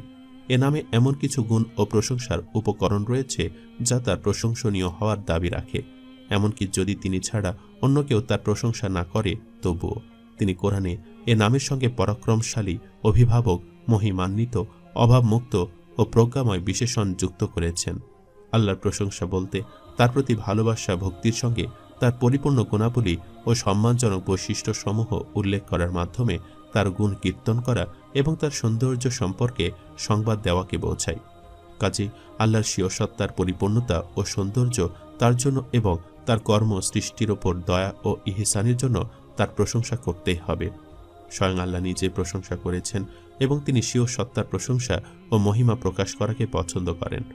আল্লাহ কর্তৃক স্বীয় সত্তার প্রশংসা শ্রেষ্ঠ ও সর্বোচ্চ প্রশংসা। তিনি কেমন প্রশংসার যোগ্য তা প্রকৃতপক্ষে তিনি ছাড়া আর কেউই পূর্ণভাবে জানে না। কাজেই সৃষ্টির কেউ তার গুণকীর্তন আয়ত্ত ও সম্পন্ন করতে পারবে না। হযরত রাসূলুল্লাহ সাল্লাল্লাহু আলাইহি ওয়াসাল্লাম বলেছেন, আল্লাহর চেয়ে প্রশংসা প্রীতি অন্য কারও নেই, তাই তিনি নিজে নিজের প্রশংসা করেছেন। সহিহ বুখারী ও মুসলিম। ইমাম নববী রাহমাতুল্লাহি আলাইহি বলেন, বস্তুত এটা বান্দার কল্যাণের জন্য, কেননা তারা আল্লাহর প্রশংসা করে সওয়াব পায়, ফলে মানুষ এ থেকে উপকৃত হয়। আর আল্লাহ সৃষ্টি জগতের কারো মুখাপেক্ষী নন, তাদের প্রশংসায় তার কোনো উপকার হয় না এবং প্রশংসা না করায় তার কোনো ক্ষতিও হয় না। স্বীয় প্রশংসা ও মহিমা উল্লেখ করে আল্লাহ কোরআনের 5টি সূরা আরম্ভ করেছেন। সেগুলোতে তিনি সংবাদ দিয়েছেন, তিনি আসমান ও জমিন সৃষ্টি করেছেন, কিতাব নাজিল করেছেন, রাসূল প্রেরণ করেছেন, তিনি সৃষ্টিকে জীবন ও মৃত্যু দেন এবং কোরআনের শুরুতে সর্বময় স্বীয় প্রভুত্বের অধিকারী তিনি মর্মে ঘোষণা দিয়ে বলেছেন, সকল প্রশংসা আল্লাহর, যিনি সৃষ্টিকুলের প্রতিপালক। সূরা ফাতিহা আয়াত নাম্বার 1। আরশ বহনকারী ফেরেশতারা নিরলসভাবে আল্লাহর প্রশংসায় ব্যস্ত। সব ফেরেশতা আল্লাহর প্রশংসা করে, সব নবী আল্লাহর প্রশংসা ও স্তুতি করেছেন। মহান আল্লাহর নবী মুহাম্মদ সাল্লাল্লাহু আলাইহি সাল্লামকে তার প্রশংসা করতে নির্দেশ দিয়ে বলেন, বলুন, সব প্রশংসা আল্লাহর এবং শান্তি তার মনোনীত বান্দাদের প্রতি। সূরা আন-নামল আয়াত নাম্বার 59। আল্লাহ তার বান্দাদেরও নির্দেশ দিয়েছেন যেন তারা তার প্রশংসা করে। জান্নাতের ওয়াদাপ্রাপ্ত মুমিনদের অন্যতম বৈশিষ্ট্য হল তারা আল্লাহর প্রশংসাকারী বান্দা। এমনকি বজ্রধ্বনিও আল্লাহর স্বপ্রশংসা পবিত্রতা ঘোষণা করে এবং ফেরেশতারাও তাই করে তার ভয়ে। প্রত্যেক কাল ও স্থানে তার প্রশংসা ও গুণ কীর্তন বিদ্যমান। আসমান, জমিন ও এ দুয়ের মধ্যবর্তী সবকিছু আল্লাহর প্রশংসায় পরিপূর্ণ। সৃষ্টির জগতে যা কিছু আছে সবই আল্লাহর প্রশংসা করে ও পবিত্রতা বর্ণনা করে। এ প্রসঙ্গে আল্লাহ বলেন, সাত আসমান ও জমিন এবং এগুলোর অন্তর্বর্তী সবকিছু তারই পবিত্রতা ও মহিমা ঘোষণা করে এবং এমন কিছু নেই যা তার প্রশংসা পবিত্রতা বর্ণনা করে না, কিন্তু তাদের পবিত্রতা ও মহিমা ঘোষণা তোমরা বুঝতে পারো না। সূরা বনী ইসরাঈল আয়াত নাম্বার 44। আল্লাহর প্রশংসা একটি গুরুত্বপূর্ণ জিকির যা আল্লাহ পছন্দ করেন। তাই বান্দা রাত দিন যেসব কথা বলে তার মধ্যে আল্লাহর প্রশংসামূলক জিকির থাকা অধিক হকদার ও জরুরি। রাত দিনের কোনো সময় যেন এমন জিকিরবিহীন না কাটে। দিনের সব বিষয় তাওহীদ বা আল্লাহর একত্ববাদ ও হামদ বা প্রশংসাকে কেন্দ্র করে পরিচালিত। ইবাদত বন্দিগির মধ্যে বিশেষ করে নামাজকে প্রশংসা করে শুরু করা বান্দার জন্য আল্লাহ বৈধ করেছেন। হজ সম্পাদনের সময়ও হযরত রাসূলুল্লাহ সাল্লাল্লাহু আলাইহি সাল্লাম অধিকাংশ ক্ষেত্রে আল্লাহর গুণ কীর্তন করতেন। হজের তালবিয়াতেও আল্লাহর একত্ববাদের ঘোষণা দিয়ে বলা হয়, নিশ্চয়ই যাবতীয় প্রশংসা, নেয়ামত ও রাজত্ব একমাত্র আপনারই। সহিহ বুখারী জুমার খুতবা, ঈদের খুতবা এবং ইসলামী মাহফিল সহ আরও অন্যান্য গুরুত্বপূর্ণ বৈঠকের শুরুতে আল্লাহর মহিমা প্রকাশ করে শুরু করা হয়। আল্লাহর প্রশংসা ও তার গুণ কীর্তন বিবেক বুদ্ধিকে স্পর্শ করে। জিকিরের মজলিসসমূহ যেখানে আল্লাহর গুণ কীর্তন করা হয় সেখানে ফেরেশতারা উপস্থিত হন। তারপর তারা আল্লাহকে সংবাদ দেন, তারা তোমার তাসবিহ, তাকবীর, তাহলিল ও তাহমিদ পাঠ করছে এবং দোয়া করছে, ফলে এ কারণে তাদের ক্ষমা করে দেওয়া হয়। সহিহ বুখারী। যে দোয়ার শুরুতে আল্লাহর প্রশংসা করা হয় তা কবুল হওয়ার অধিক উপযোগী। নবী করিম সাল্লাল্লাহু আলাইহি সাল্লাম বলেছেন, তোমাদের কেউ যখন দোয়া করে তখন সে যেন আল্লাহর প্রশংসা ও গুণ কীর্তন দিয়ে শুরু করে। সুনানে তিরমিজি। আল্লাহর প্রশংসা যেমন বান্দার ইবাদত সমূহের সঙ্গে সম্পৃক্ত, তেমনি তা বান্দার প্রত্যেক অবস্থার সঙ্গী।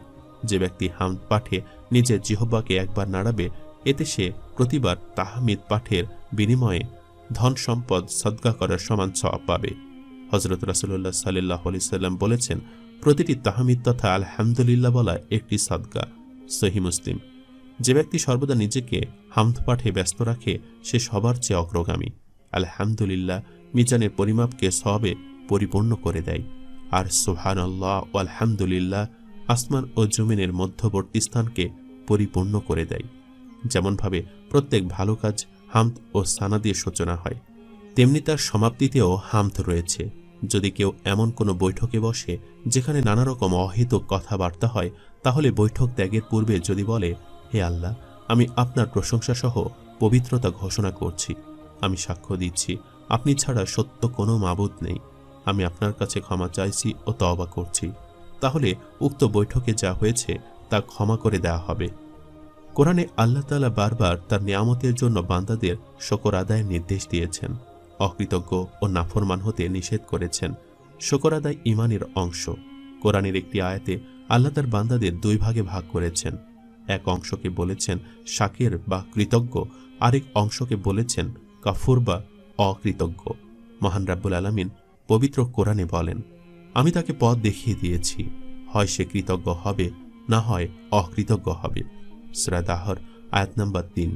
কোরআনের আরেকটি আয়াতে শুকর আদায় করলে নিয়ামত বাড়িয়ে দেওয়ার প্রতিশ্রুতি ও অকৃতজ্ঞতার জন্য কঠোর শাস্তির ঘোষণা দিয়ে আল্লাহ বলেন, তোমরা যদি কৃতজ্ঞতা আদায় করো তাহলে আমি অবশ্যই তোমাদেরকে আরও বাড়িয়ে দেব, আর যদি তোমরা অস্বীকার করো তাহলে আমার আযাব অবশ্যই কঠিন। সূরা ইব্রাহিম আয়াত নাম্বার 7। শুকর শুধু মুখে বলার নাম নয়, অন্তরে, মুখে ও কাজের মাধ্যমেও শুকর আদায় করতে হয়। প্রকৃত শুকর হলো মুখে নিয়ামতদাতার প্রশংসা করা ও নিয়ামতের কথা স্বীকার করা, অন্তরেও নিয়ামতের কথা স্বীকার করে নিয়ামতদাতার প্রতি ভালোবাসা পোষণ করা এবং কাজে নিয়ামতদাতার আনুগত্য করা, তার নির্দেশ মেনে চলা। রাসূল সাল্লাল্লাহু আলাইহি সাল্লাম আল্লাহর ইবাদত ও শুকরিয়া আদায়ের জন্য আল্লাহর কাছে সাহায্য চাইতেন। সাহাবীদেরও তিনি ইবাদত ও শুকরিয়ার জন্য আল্লাহর কাছে সাহায্য চাইতে শিখিয়েছেন। তাই আমরা যে অবস্থাতেই থাকি না কেন, আমরা সব সময় আল্লাহর কাছে শুকরিয়া আদায় করব। কারণ শুকরিয়া করলে আল্লাহ তাআলা আমাদের নেয়ামত আরও বাড়িয়ে দেবেন। আল্লাহ যদি আমাদের উপর সন্তুষ্ট হয়, তবে তিনি আমাদেরকে আখিরাত এবং পরকাল দুটি স্থানে সফল করবেন।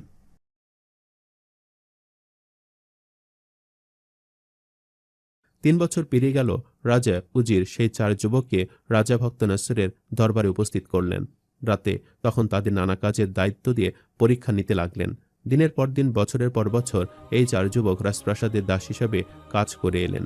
তবে ধীরে ধীরে ভক্ত নাসরের চোখে তাদের প্রতি এক ধরনের সম্মান জন্ম নিতে শুরু করল। কারণ এরা শুধু সাধারণ যুবক ছিল না, তাদের আচরণ, জ্ঞান, শৃঙ্খলা এবং দৈর্ঘ্য সবই ছিল ব্যতিক্রমী। আর ঠিক তখনই আল্লাহ তাআলা হযরত দানিয়েল আলাইহিস সালামকে বিশেষ গুণে ভূষিত করলেন। স্বপ্নের ব্যাখ্যা করার অলৌকিক ক্ষমতা দিয়ে দিলেন তাকে। রাজপ্রাসাদের লোকেরা বিস্মিত হয়ে পড়ল। এই যুবক স্বপ্ন দেখেন, আবার ব্যাখ্যাও করেন, এমন ব্যাখ্যা যা হুবহু বাস্তবের সাথে মিলে যায়। বাখত নাসর একদিন গভীর কণ্ঠে বললেন, এ যুবক আর দাস নয়, এ যেন রাজ্যের জন্য এক আশীর্বাদ। আমি তাকে আমার উজিরে নিযুক্ত করছি। আর ঠিক সেই সময়ে আল্লাহ রাব্বুল আলামিন হযরত দানিয়েল আলাইহিস সালামকে নবুয়ত দান করলেন। তিনি হয়ে উঠলেন আল্লাহর প্রেরিত একজন মহান নবী। সম্মান ও ঈর্ষা, এই দুই জিনিস মানুষের চরিত্রকে দুটি ভিন্ন পথে নিয়ে যায়। একদিকে যখন হযরত দানিয়েল আলাইহিস সালাম রাজদরবারে সম্মানিত হচ্ছেন, অপরদিকে বাবেলের কুচুকরি লোকেরা তার এই সম্মান মানতে পারছিল না। তারা ক্রমে ঈর্ষায় দগ্ধ হয়ে উঠল। এ যুবক কিভাবে আমাদের মতো বংশধরদের ছাড়িয়ে গিয়ে উজিরেরা সংগ্রহণ করলেন? এই প্রশ্নে তাদের বুক জ্বলে পড়ে ছাই হয়ে যাচ্ছিল। তারা গুপ্তচর নিযুক্ত করল। হযরত দানিয়েল আলাইহিস সালামের প্রতিটি চালচলন নজরদারিতে আনল। তারা খুঁজতে লাগলো কোন ভুল, কোন কেলেঙ্কারি, কোন গোপন দুর্বলতা যার মাধ্যমে তাকে অপদস্থ করা যায়। কিন্তু ফলাফল, তারা হতাশ হয়ে গেল। এই যুবক তো একদম নবীদের মতো জীবন যাপন করছে। না আছে বিলাসিতা, না আছে গর্ব, না আছে অহংকার, না নারী আসক্তি, না মদ্যপান, না জুয়া। এই যুবক তো যেন আলো, যে আলোতে তাদের অন্ধকার চরিত্র ধরা পড়ে যাচ্ছে। অবশেষে তারা রাজার কাছে অভিযোগ নিয়ে গেল, হে রাজা বাখতে নাসর, আপনি কাকে উজির বানিয়েছেন জানেন তো? এ যুবক আমাদের নারী সংঘ, পানাহার আর আনন্দের পরিবেশ নষ্ট করে দিচ্ছে। সে আমাদেরকে বাধা দেয়, বলে এগুলো পাপ, এগুলো নিষিদ্ধ। সে তো আপনাদের মতো রাজা নয়, সে যেন এক নবী। এ কথা বলে তারা নিজেদের হীন ঈর্ষা আর কুটচাল দিয়ে হযরত দানিয়েল আলাইহিস সালামের ভাবমূর্তি নষ্ট করতে চাইল। কিন্তু সত্যকে কখনো কি চাপা দেওয়া যায়? আল্লাহ যাকে সম্মান দেন তাকে অপমান করতে পারে কে? ইশারা আগুন যখন রাজপ্রাসাদের দরজায় করা, তখন পরীক্ষা আসবেই। আর আজ সেই পরীক্ষার মুখোমুখি হলেন আল্লাহ নবী হযরত দানিয়েল আলাইহিস সালাম। বাবেলের কুচুকরি মহলের উস্কানিতে বাখতে নাসর এক অদ্ভুত সিদ্ধান্ত নিলেন। তিনি হুকুম দিলেন মদানো, এবং সে মদেনে হযরত দানিয়েল আলাইহিস সালামকে পান করার আদেশ দিলেন। সমগ্র বাবেলবাসী যেন দম বন্ধ করে অপেক্ষা করেছিল। সেই মুহূর্তে যখন রাজা বললেন পান করো, আর নবী দানিয়েল আলাইহিস সালাম হয়তো রাজার আদেশের ভয়ে মাথা নত করবেন। কিন্তু না, হযরত দানিয়েল আলাইহিস সালাম এগিয়ে এলেন, মাথা উঁচু করে, চেহারায় কোনো ভয়ের ছাপ নেই। তিনি শান্ত কণ্ঠে বললেন, হে রাজা, যে মদ আমি জন্ম থেকে আজ পর্যন্ত স্পর্শ করিনি, সে হারাম জিনিস আমি কখনোই পান করতে পারি না। রাজা স্তব্ধ হয়ে গেলেন এবং হযরত দানিয়েল আলাইহিস সালামকে জঙ্গলে রেখে আসার কঠোর আদেশ দিলেন। আর সেই জঙ্গল ছিল সিংহদের আবাসভূমি। একদম অপ্রত্যাশিত ঘটনা ঘটে যখন সিংহেরা যুবক দানিয়েল আলাইহিস সালামকে দেখতে পায়। তারা যে শুধু শিকারী ও হিংস্র প্রাণী তা নয়। হযরত দানিয়েল আলাইহিস সালামের উপস্থিতিতে সিংহরা একদম আনন্দে আত্মহারা হয়ে যায়। পুরনো বন্ধু পেল এমন আনন্দ যেন তাদের মধ্যে ভেসে ওঠে। এই দারুণ সম্পর্ক বাবেলের বাসিন্দাদের মধ্যে নতুন এক আতঙ্কের জন্ম দেয়। কারণ যখনই হযরত দানিয়েল আলাইহিস সালাম বিশাল সিংহদল নিয়ে জঙ্গলে যেতেন, বাবেলের আদিবাসীরা আতঙ্কে হতভম্ব হয়ে ধাওয়া খেয়ে জঙ্গল থেকে পালাতে বাধ্য হতো। সিংহদের রাজত্বে থাকা সেই নির্জন জঙ্গল এখন হযরত দানিয়েল আলাইহিস সালামের সুরক্ষা কেন্দ্রে পরিণত হয়েছিল। এ যেন ছিল এক অসম্ভব বন্ধুত্বের অলৌকিক সাক্ষ্য, যা বাবেলের লোকেদের মনে এক গভীর ভয় সৃষ্টি করেছিল। তো কয়েক বছরে অবস্থায় কেটে গেল। তারপর একদিন বাবেলবাসীরা আবার বাখতে নাসরের কাছে অভিযোগ করতে গেল, হে বাদশাহ, সিংহের রাজা তো তুমি, কিন্তু এখন বন জঙ্গলের রাজা হলেন দানিয়েল। সে সিংহদের উপর রাজত্ব করছে। এ দুষ্টু চিন্তাগ্রস্ত অভিযোগ শুনে বাদশাহ বাখতে নাসর বুঝতে পারছিলেন না কি করবেন। তখনই তার জীবনযাত্রায় এক অদ্ভুত ঘটনা ঘটে। এক রাতে তিনি একটি ভয়ঙ্কর স্বপ্ন দেখলেন। স্বপ্নে দেখলেন একটি বিশাল পাথর তার পাথরের মূর্তির ওপর ভয়ানকভাবে আঘাত করে, যার ফলে সেই পাথরের মূর্তিটি ভেঙে যায়। কিন্তু এই স্বপ্নের পুরো বিবরণ তিনি মনে রাখতে পারছিলেন না। স্বপ্নের বেশিরভাগ অংশ তার মনে ছিল না, যার ফলে তিনি সঠিক ব্যাখ্যা দিতে ও সিদ্ধান্ত নিতে অক্ষম হয়ে পড়লেন।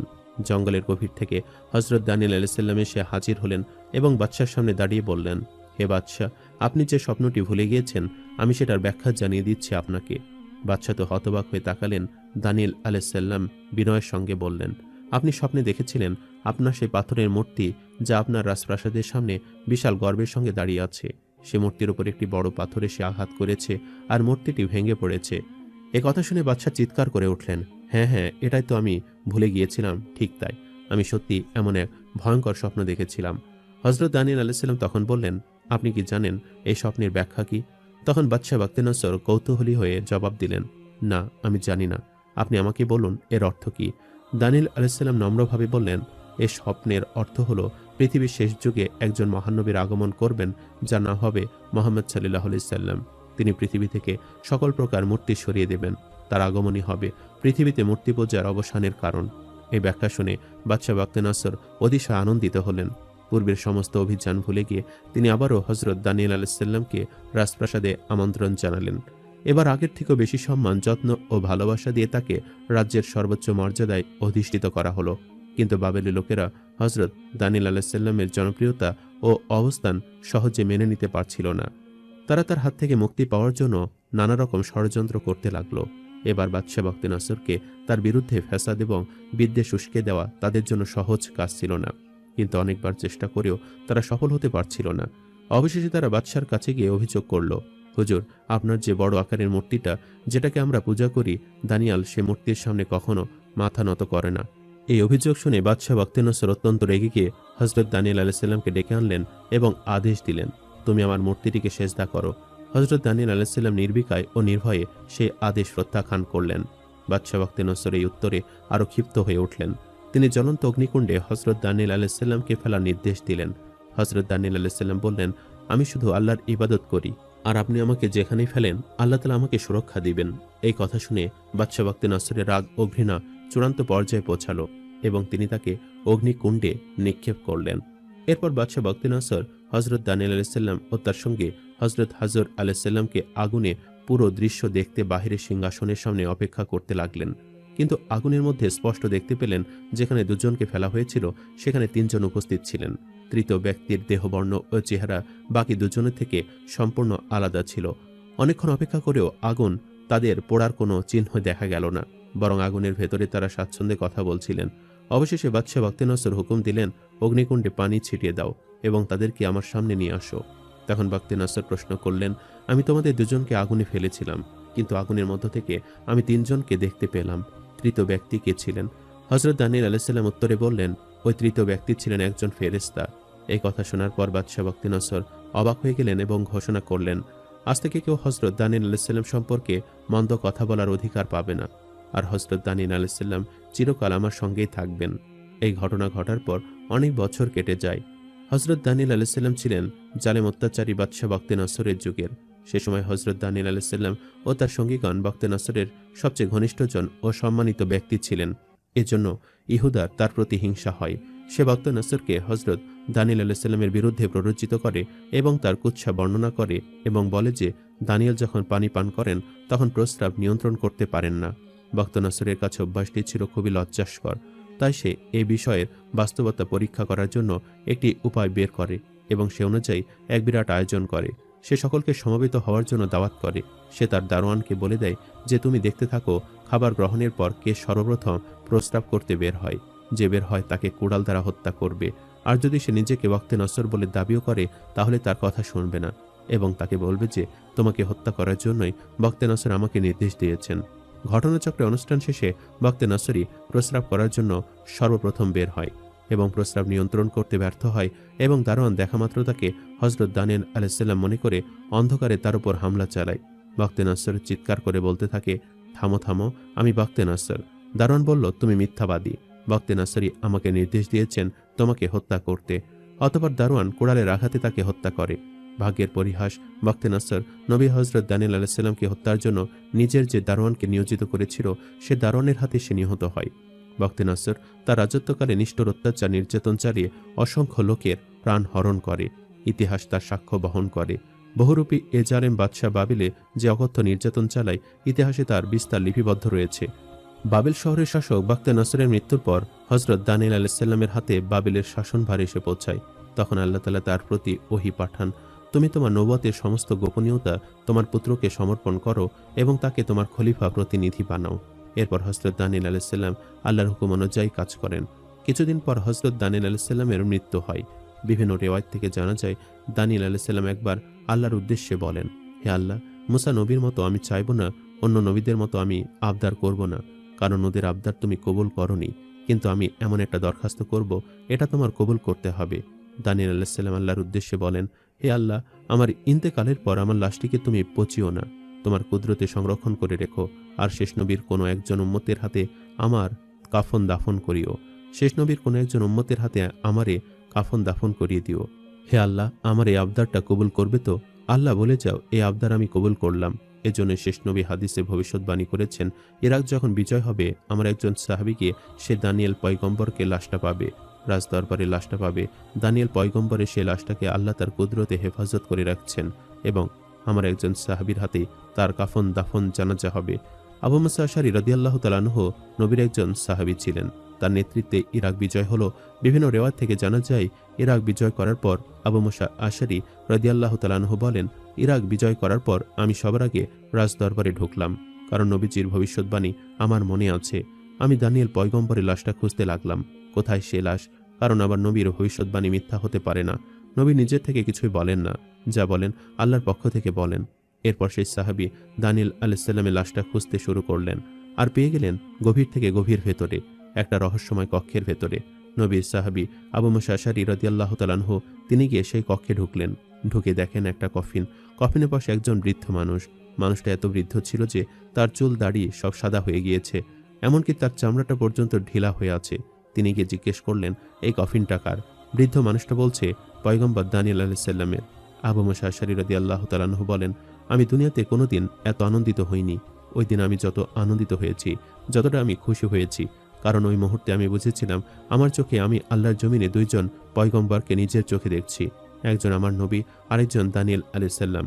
এরপর তিনি বর্ণনা করেন, তিনি কফিন খুললেন এবং কাফন দাফন করলেন। আর ওমর রাদিয়াল্লাহু তাআলা আনহুর শাসনামলে এই ঘটনা ঘটে। দানিয়েল আলাইহিসসালামের মৃত্যুর পর তার কবর নিয়ে নানা আলোচনা রয়েছে। অনেক মুসলিম ইতিহাসবিদ মনে করেন ইরাকের সুস শহরে তার কবর অবস্থিত। কবরটি এত মর্যাদাপূর্ণ ছিল যে মুসলিম শাসকরা তার রক্ষণাবেক্ষণ করতেন এবং মানুষ সেখানে গিয়ে দোয়া করত। হজরত দানিয়েল আলাইহিসসালামের জীবন ছিল ধৈর্য, সত্যবাদিতা, সাহস ও আল্লাহর প্রতি দৃঢ় বিশ্বাসের উজ্জ্বল নিদর্শন। তিনি শুধু নবী নন, বরং এক আদর্শ নেতা, ব্যাখ্যাবিদ এবং অলৌকিকভাবে রক্ষা পাওয়া এক মহান পুরুষ। তার জীবনী আজও মানুষকে ঈমান, নৈতিকতা ও সাহসের পথে প্রেরণা দেয়। হজরত দানিয়েল আলাইহিসসালামের জীবনী আমাদের শেখায় সত্যিকারে বিশ্বাস আর ধৈর্য যে কোনো দুর্দশা পার করতে পারে। আজকের এই গল্প আমাদের মনে করিয়ে দিচ্ছে যে জীবনের কঠিন সময়ও যেন আল্লাহর সাহায্য ও রহমত কখনোই আলাদা হয় না। আমাদেরও যেন তার মতো শক্ত বিশ্বাস আর সাহস নিয়ে পথ চলতে হয়, আর আল্লাহর প্রতি ভরসা রেখে সত্য ও ন্যায়ের পক্ষে দাঁড়িয়ে এগিয়ে যাওয়াই হলো একজন মুসলমানের প্রকৃত বিজয়। প্রিয় শ্রোতা, এতক্ষণ আলোচনা করেছি আল্লাহ নবী হজরত দানিয়েল আলাইহিসসালামের সম্পূর্ণ জীবনী এবং তার জীবনে ঘটে যাওয়া বিশেষ কয়েকটি অলৌকিক ঘটনা। আলোচনা করেছি কিভাবে তিনি সিংহের গর্তে থেকেও আল্লাহর অশেষ রহমতে অলৌকিকভাবে জীবিত ছিলেন এবং পরবর্তীতে রাজার শাসন আমলে গিয়েছিলেন। আলোচনা করেছি কিভাবে অলৌকিকভাবে তিনি অগ্নিকুণ্ডে নিক্ষিপ্ত হওয়ার পরও আগুনে পুড়েননি। আরও আলোচনা করেছি কিভাবে তিনি ভবিষ্যৎবাণী করেছিলেন এবং তার সকল ভবিষ্যৎবাণীগুলো সত্য হয়েছিল সে সম্পর্কে বিস্তারিত।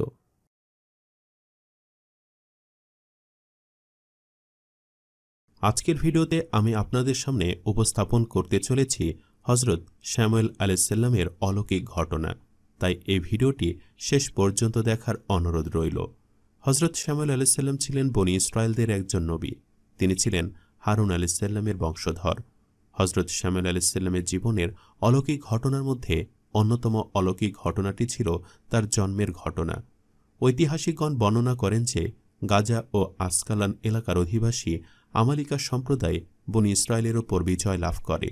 আমালিকা সম্প্রদায়রা বনি ইসরায়েলদের অসংখ্য লোককে হত্যা করে এবং বিপুল সংখ্যক লোককে বন্দী করে নিয়ে যায়। তারপর বনি ইসরায়েলের লাবি বংশের মধ্যে দীর্ঘদিন পর্যন্ত নবী প্রেরণ বন্ধ থাকে। এ সময় তাদের মধ্যে মাত্র একজন মহিলা গর্ভবতী ছিল। সে আল্লাহর নিকট একজন পুত্র সন্তানের প্রার্থনা করে। আল্লাহ তার প্রার্থনা কবুল করেন এবং একটি পুত্র সন্তানের জন্ম হয়। সে মহিলা তার নাম রাখেন ইসমুইল। হিব্রু ভাষায় ইসমুইল ইসমাইল শব্দের সমার্থক, যার অর্থ হচ্ছে আল্লাহ আমার প্রার্থনা কবুল করেছেন। এবং ইতিহাসবিদদের মধ্যে এই ইসমুইলই হল হজরত শামুয়েল আলাইহিসসালাম। অর্থাৎ হজরত শামুয়েল আলাইহিসসালামের মাতার দোয়ার বরকতেই অলৌকিকভাবে আল্লাহ তাআলা বনী ইসরায়েলের লাবী বংশে একটি সন্তান প্রেরণ করেন, আর যিনি পরবর্তীতে নবী হন, আর তিনি হলেন শামুয়েল নবী। অর্থাৎ হজরত শামুয়েল আলাইহিসসালামের জন্মের দ্বারাই পুনরায় আবার লাবী বংশে নবী আগমনের ধারা শুরু হয়। হজরত শামুয়েল আলাইহিসসালাম বড় হলে তার মাতা তাকে বাইতুল মুকাদ্দাসে অবস্থানকারী একজন পুণ্যবান বান্দার দায়িত্ব অর্পণ করেন। তার মাতার উদ্দেশ্য ছিল যাতে তার পুত্র ওই পুণ্যবান বান্দার সাহচর্যে থেকে তার চারিত্রিক গুণাবলী ও ইবাদত বন্দিগি থেকে সুশিক্ষা গ্রহণ করতে পারেন। হজরত শামুয়েল আলাইহিসসালাম মাতার আদেশ মতো মসজিদের অবস্থান করতে থাকেন। যখন তিনি পূর্ণ যৌবন প্রাপ্ত হন, তখন তার জীবনে একটি অলৌকিক ঘটনা ঘটে। একদিন রাত্রিবেলা তিনি মসজিদের এক কোণে ঘুমিয়েছিলেন। হঠাৎ মসজিদের পার্শ্ব থেকে একটি শব্দ তার কানে আসে। তখন ভীত সন্ত্রস্ত হয়ে তিনি জেগে ওঠেন। তার ধারণা হয় তার মাতা তাকে যার দায়িত্বে দিয়ে গিয়েছিলেন, অর্থাৎ তার সহায়কই তাকে ডেকেছেন। তাই তিনি সহায়ককে জিজ্ঞেস করলেন, আপনি কি আমাকে ডেকেছেন? তিনি ভয় পেতে পারেন এই আশঙ্কায় সহায়ক তাকে সরাসরি কোনো উত্তর দিলেন না। তিনি শুধু বললেন, হ্যাঁ, আমি তোমাকে ডেকেছিলাম, তুমি ঘুমিয়ে পড়ো। তখন তিনি ঘুমিয়ে পড়লেন। দ্বিতীয়বার অনুরূপ ঘটনা ঘটল। তারপর তৃতীয়বারও একই ঘটনার পুনরাবৃত্তি হল। তখন নবী শামুয়েল খুবই ভয় পেলেন এবং এক পর্যায়ে তিনি দেখতে পেলেন স্বয়ং জিবরাইল আলাইহিসসালামই তাকে ডাকছেন। জিবরাইল আলাইহিসসালাম তাকে জানালেন যে আল্লাহ আপনাকে আপনার সম্প্রদায়ের প্রতি নবীরূপে প্রেরণ করছেন। অর্থাৎ আমাদের প্রিয় নবী হজরত মুহাম্মদ সাল্লাল্লাহু আলাইহি ওয়াসাল্লামের ওপর সর্বপ্রথম যেভাবে ওহী নাজিল হয়েছিল, যার জন্য নবী করিম সাল্লাল্লাহু আলাইহি ওয়াসাল্লাম পূর্ব মুহূর্ত পর্যন্ত প্রস্তুত ছিলেন না, নবী শামুয়েলের ক্ষেত্রেও তেমনটি ঘটে।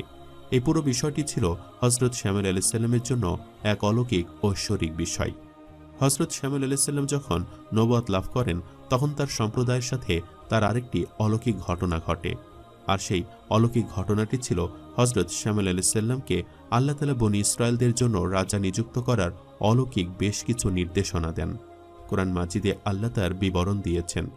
বনী ইসরায়েলরা যখন একের পর এক যুদ্ধে পর্যদস্ত হতে থাকল এবং শত্রুদের নিপীড়নে জর্জরিত হয়ে গেল, তখন তারা তাদের নবী হজরত শামুয়েল আলাইহিস সালামের কাছে গিয়ে তাদের জন্য একজন বাদশা নিয়োগের আবেদন জানালো, যাতে তার নেতৃত্বে তারা শত্রুর মোকাবেলায় লড়াই করতে পারে। আর তখন হজরত শামুয়েল আলাইহিস সালাম তাদেরকে বললেন, তোমাদের জন্য যদি আল্লাহ কোনো নেতা নির্ধারণ করে দেন, এরপরও যদি তোমরা যুদ্ধ না করো, তখন কি হবে? তখন বনী ইসরায়েলরা নবী শামুয়েলের উদ্দেশ্যে বলতে লাগলো, হে নবী, যুদ্ধ করতে আমাদেরকে কিসে বাধা দিবে? বিশেষত আমাদেরকে যখন আমাদের ঘরবাড়ি থেকে বহিষ্কার করা হয়েছে আর আমাদের সন্তানদেরকে আমাদের থেকে বিচ্ছিন্ন করে দেওয়া হয়েছে, অর্থাৎ আমাদের উপর যুদ্ধ চাপিয়ে দেওয়া হয়েছে এবং আমরা নির্যাতিত, আমাদের সন্তান সন্ততি শত্রুর হাতে বন্দী। তাই এদেরকে উদ্ধার করার জন্য আমাদের অবশ্যই যুদ্ধ করতে হবে। তাই আমাদের একজন নেতা প্রয়োজন, যার নেতৃত্বে আমরা আমালিকা সম্প্রদায়ের বিরুদ্ধে যুদ্ধ করব এবং আমাদের মাতৃভূমি ফিরিয়ে আনব।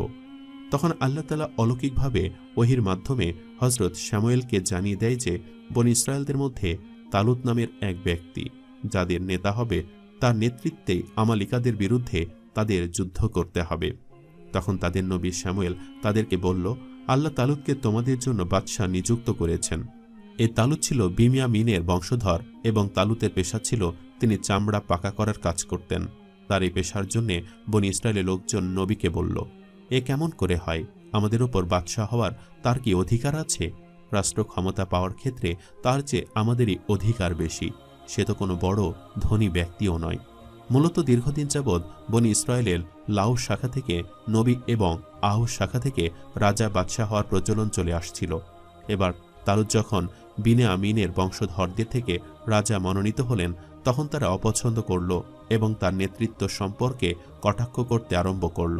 তারা দাবি করল, তালুতের তুলনায় রাজা হওয়ার অধিকার আমাদের বেশি। দাবির সপক্ষে তারা বলল, তালুত তো একজন দরিদ্র ব্যক্তি, তার তো যথেষ্ট অর্থ সম্পদ নেই, এমন লোক কিভাবে রাজা হতে পারে? নবী শ্যামুয়েল তাদের বললেন, আল্লাহ তোমাদের ওপর তাকে মনোনীত করেছেন এবং স্বাস্থ্য ও জ্ঞান উভয় দিকের যোগ্যতা তাকে প্রচুর দান করেছেন।